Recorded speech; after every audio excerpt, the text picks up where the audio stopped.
Nostalgia is more complex than we give it credit for, and even something we overlook. On the surface it feels joyful, a longing for better times that have passed, but just as easily it can be bittersweet and even manipulative. The emotional weight of nostalgia varies from person to person. That poignant feeling we get when reminiscing often comes from looking back through those rose-tinted lenses. But interestingly, film, television, and even music rarely explore nostalgia as a direct theme.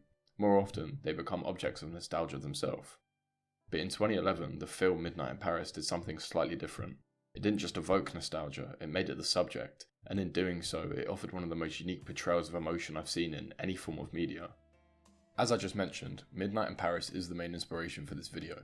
Directed by Woody Allen, this film is beautifully made and explores the idea of nostalgia unlike any other form of media I've seen. There won't be many spoilers in this video, but if you're yet to watch the film, I'd highly recommend it, and perhaps you can even look out for some of the things I mention in this video.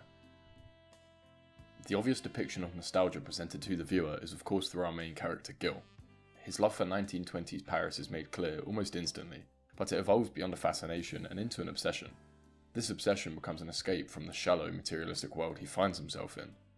The artists he meets, Picasso, Hemingway, aren't just his heroes, they become validation for his growing dissatisfaction with the modern world. His idealization of the past quickly begins to affect his relationship with the present.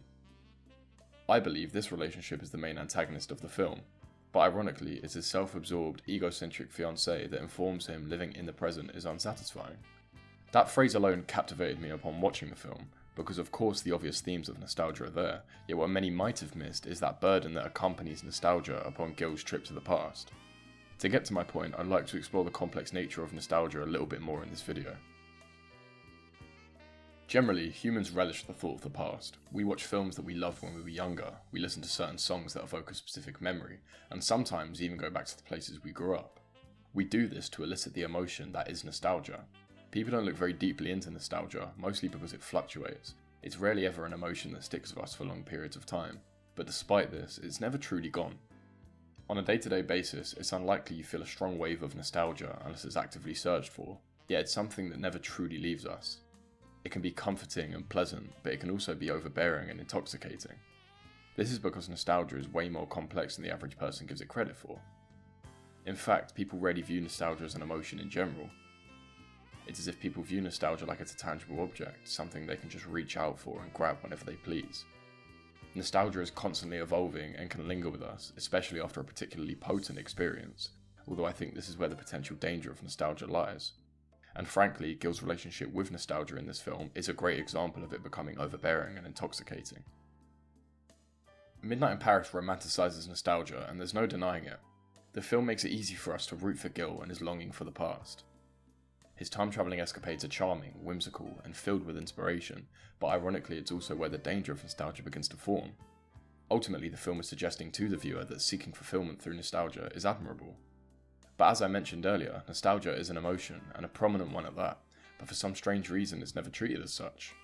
In the film, Gil justifies his decision not through logic or by reason, but by his nostalgia-riddled trips to the past. This is where I began to realise nostalgia isn't being treated as an emotion, but rather an escape from any problems Gil was having at the time. Of course, the story of Midnight in Paris wouldn't function without slightly abusing the idea of nostalgia, yet this doesn't mean the same sentiment should be applied to our day-to-day lives. In real life, nostalgia doesn't operate like it does in a film. It's not a glowing Parisian street that whisks you back and forth to your ideal decade. It's messier and more emotional. If we were to operate as Gil does in the film, our lives would be met by failed optimism and stagnation. This is where I believe clarification on the viewer's behalf is needed. Nostalgia has its clear benefits and there's no denying it, but it has equally as many drawbacks.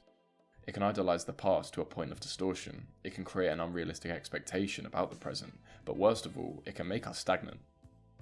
Idealising the past can be dangerous. It paints a perfect picture that often ignores the flaws, the struggles, and the parts we've conveniently forgotten.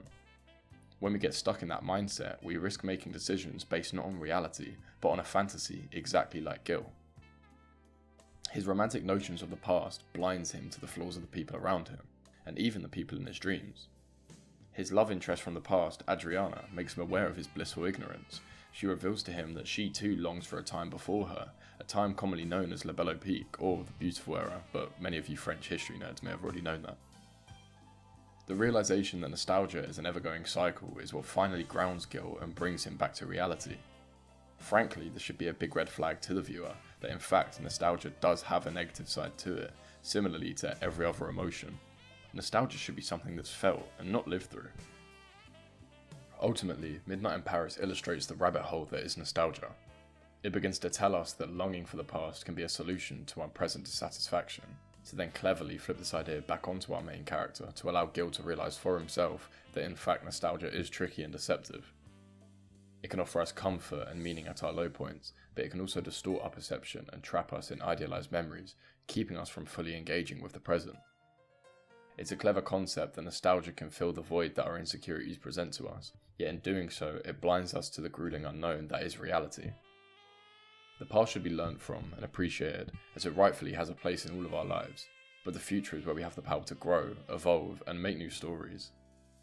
Ultimately, nostalgia should be visited, but never somewhere we reside and call home.